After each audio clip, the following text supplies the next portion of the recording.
I would like to demonstrate a new product to me called the WireSprout. I have used something similar to this in the past, but not this exact brand. The thing I like about this brand is these are tiny.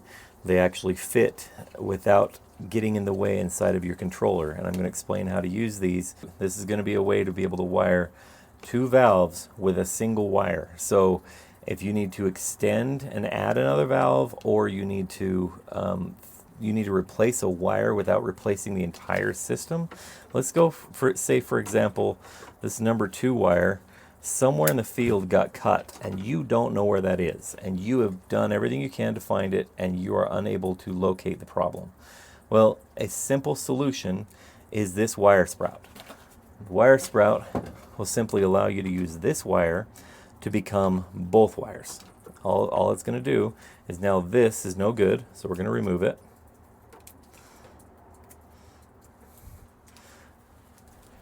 I'll unplug my controller. I don't always do that. It is low voltage, so there's no reason to worry about getting shocked or anything. What this is going to do is extend the amount of wires that we have. Basically, you take this setup, the blue wire goes onto the wire that's carrying the signal. So you tighten that up just like that. Then you take one of each of these. There's number 1. I'm going to tie it to here. Again, I don't know which one is which because it doesn't have it marked on here. It's kind of trial and error to figure out which one is which. You can always switch it if you don't like the order it's going in. But I'll show you. Go like that. I go, whoops. I go like this.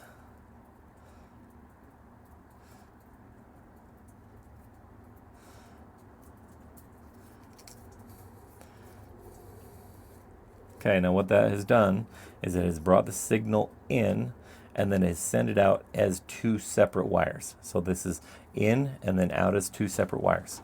Now, to be able to get it to split in the controller so that you can send the correct information, meaning turn on the correct valve, I'm going to then remove this.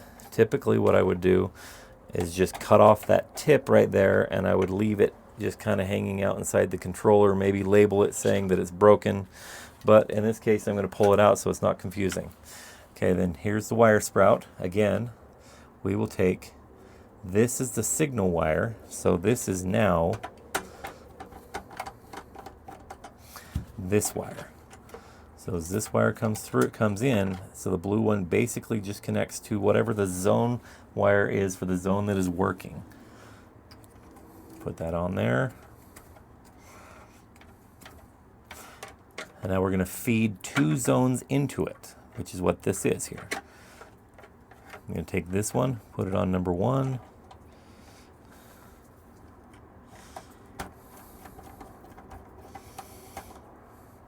And take this one and put it on number 2. Sorry about my hands being in the way. I want to make sure also that that wire doesn't, the sheath doesn't go under the contacts, because if it does, it might make it tough for it to actually make good contact.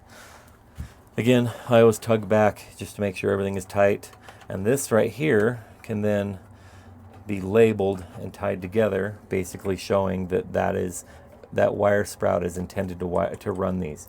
You can label it, you don't have to label it. I would typically at least run electrical tape around that so that it's not just kind of hanging out. It keeps it cleaner. But that is how I would wire a WireSprout. And then we will plug the controller back in.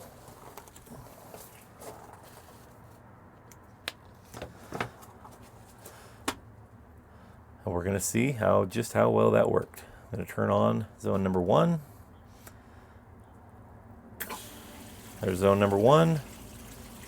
Advance. Does zone number 2 work? Yes, zone number 2 works. I will now turn it off. That is a good way to be able to extend your individual wire if you need to add one, or you got to be able to fix a broken wire without finding the wire where it is broken in the field. It is an amazing tool to be able to have in your arsenal. Honestly, it's not super expensive.